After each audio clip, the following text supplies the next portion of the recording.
청취자분께서 기독교 신앙의 핵심을 담은 사도신경 자료를 보내주셨는데요. 베드로의 고백, 주는 그리스도시요 살아계신 하나님의 아들이시니이다. 여기서부터 시작하는 아주 깊이 있는 강연 녹취록이었어요.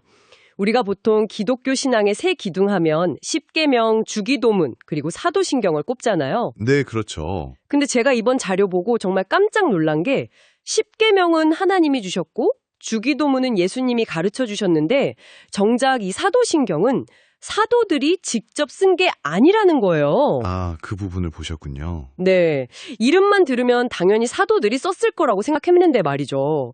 그럼 이 유명한 신앙 고백, 이건 대체 어디서 온 거고 왜 지금도 수많은 사람들이 이걸 외우고 있는 걸까요? 아주 중요한 질문을 해주셨어요.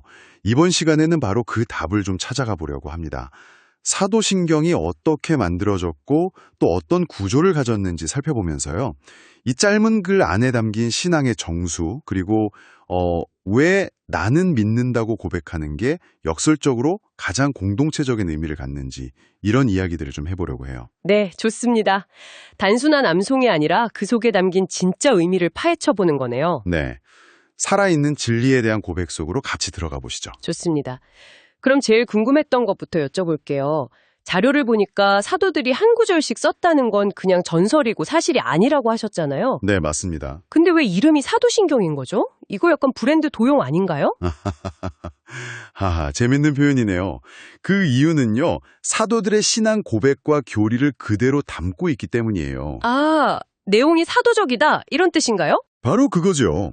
에베소서에 보면 교회가 사도들과 선지자들의 터 위에 세워졌다는 말씀이 나오거든요.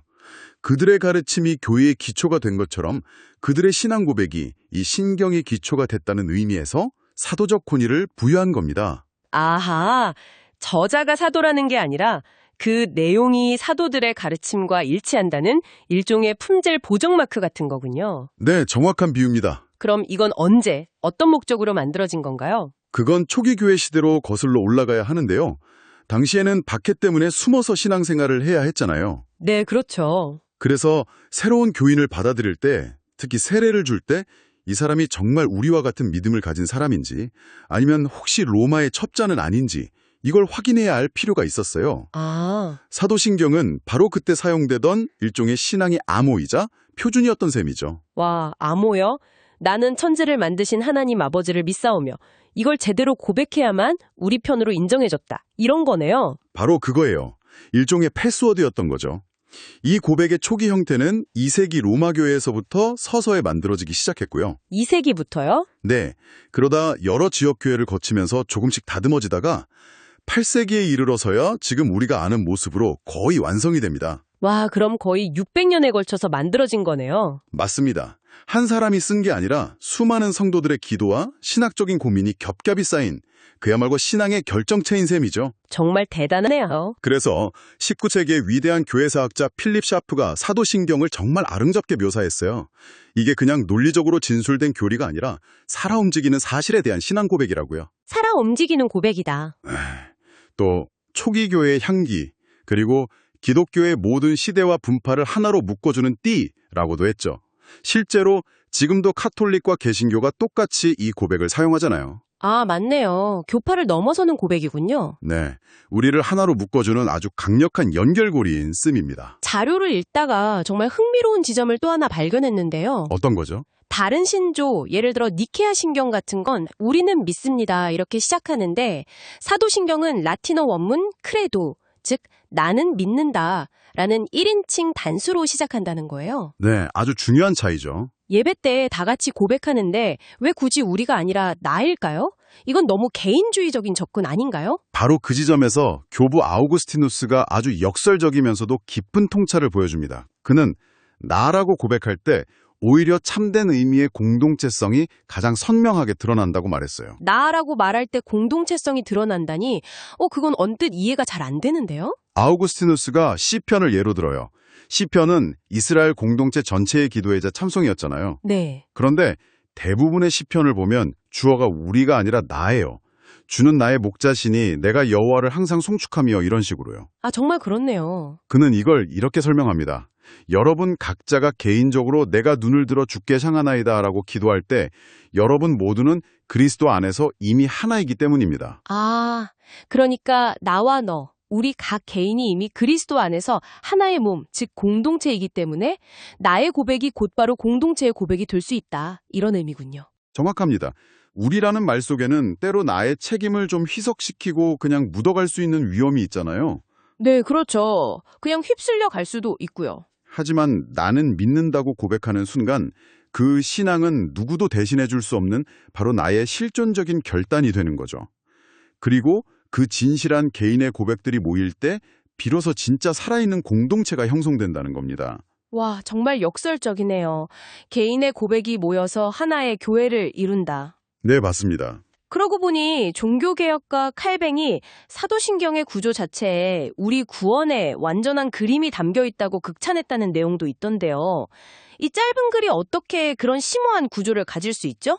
칼뱅은 사도신경을 크게 네 부분으로 나눴어요. 처음 세 부분은 성부, 성자, 성령, 즉 삼위일체 하나님에 대한 고백이고요. 네. 마지막 네 번째 부분이 바로 그 결과로 우리에게 주어지는 구원의 선물들에 대한 고백입니다. 구조를 조금만 더 구체적으로 짚어주시겠어요? 네, 첫 번째는 전능하사 천지를 만드신 하나님 아버지를 내가 믿사오며 이건 우리를 위해 아들까지 내어주신 성부 하나님의 사람에 대한 고백이죠. 네, 아버지 하나님. 두 번째는 그 외아들 우리 주 예수 그리스도를 믿사오니 여기서부터 그분의 탄생, 고난, 부활, 승천, 심판까지 이어지는 긴 부분. 이건 우리 구원을 완성하신 성자 예수 그리스도의 순종에 대한 고백이고요. 아, 가장 긴 부분이네요. 그리고 세 번째가 성령을 믿사오며 즉 그 구원의 열매를 우리에게 전달하시는 성령의 능력에 대한 믿음입니다. 성부, 성자, 성령. 삼위일체 하나님에 대한 고백이 거의 대부분을 차지하는군요. 바로 그게 핵심입니다.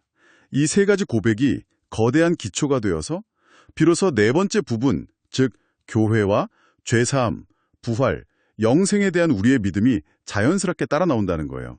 와, 구조 자체가 하나의 강력한 메시지네요. 보통 사람들은 내가 어떻게 구원받을까 이 문제에서 신앙을 시작하는데 사도신경은 하나님이 어떤 분이신가를 먼저 고백하게 만들어요. 맞습니다. 우리의 구원은 그 거대한 하나님의 이야기 끝에 자연스럽게 따라오는 결과물이라는 거군요. 완벽한 이해입니다. 신앙의 중심이 나에서 하나님으로 이동하는 걸 구조 자체가 보여주는 거죠. 우리의 구원이 나의 노력이 아니라 전적으로 삼위일체 하나님의 사역에 달려있다는 것을 이보다 더 명확하게 보여주는 구조는 없는 겁니다. 그런데 자료에서 사도신경을 배우기 전에 일종의 사전 교육이 필요하다고 강조하는 부분이 있었어요. 특히 삼위일체와 예수 그리스도의 신성에 대해서요. 네, 아주 중요한 부분이죠. 삼위일체. 사실 많이 들어본 말이지만 이게 왜 그토록 중요한 교리의 출발점이 되는 건가요? 그건 기독교 신앙의 뿌리 자체를 흔드는 가장 효과적인 방법이 바로 이 교리를 공격하는 것이었기 때문입니다. 뿌리를 흔든다고요? 네, 자료에 나오듯이 사탄의 공격 방식은 모든 걸 한 번에 부정하는 게 아니에요. 아주 교묘하게 부분적으로 왜곡해서 전체를 무너뜨리려고 하죠. 아, 예를 들어 초기 교회에 아리우스라는 아주 영향력 있는 인물이 있었어요. 그가 뭐라고 주장했냐면 예수님이 하나님과 유사본질이라고 주장했어요. 유사본질이요? 그게 비슷하다는 뜻인가요? 맞습니다. 예수가 신적인 존재이고 위대하지만 영원전부터 계신 하나님과 동일 본질, 즉 완전히 같지는 않다고 주장한 거예요. 하나님에 의해 만들어진 가장 뛰어난 피조물일 뿐이라고 본 거죠. 잠시만요. 비슷하다랑 같다.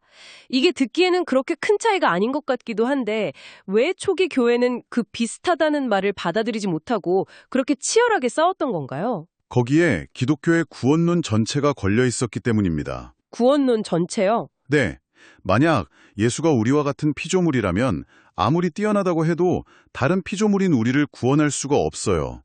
오직 창조주이신 완전한 하나님만이 우리를 죄와 죽음에서 구원하실 수 있죠. 아, 만약 예수가 완전한 하나님이 아니라면 십자가는 그냥 위대한 순교자의 희생일 뿐 인류 전체를 구원하는 사건이 될 수 없는 겁니다. 우리의 구원 자체가 불완전해지고 마는 거예요. 와, 비슷하다와 같다 사이에 그런 엄청난 신학적 간격이 있었군요. 이게 그냥 말장난이 아니라 구원의 본질이 걸린 문제였네요. 그렇습니다. 그래서 당시 아타나시우스 같은 신학자들이 목숨을 걸고 싸운 겁니다. 그리고 수십 년에 걸친 논쟁 끝에 교회는 성부는 하나님이시고 성자도 하나님이시며 성령도 하나님이시다. 그러나 세 하나님이 아니라 한 하나님이시다. 라는 이 정교한 삼위일체 교리를 확립하게 된 거죠. 이 교리를 지키는 게 곧 복음의 핵심을 지키는 일이었군요. 바로 그거였습니다. 오늘 사도신경을 이렇게 깊이 들여다보니까 정말 어릴 때 의미도 모르고 따라 외우던 그런 주문 같은 게 전혀 아니었네요. 단어 하나, 구조 하나에 수백 년의 치열한 신학적 논쟁과 깊은 신앙적 성찰이 담겨 있었군요. 맞아요. 바로 그 삼위일체의 신비를 이해하려고 고뇌하던 아우구스티누스의 유명한 일화가 있잖아요. 아, 그 바닷가 이야기요? 네, 바닷가를 걷는데 한 아이가 조개 껍데기로 바닷물을 퍼서 자기가 파놓은 작은 구덩이에 계속 옮겨 담고 있더래요. 조개 껍데기로 바닷물을요.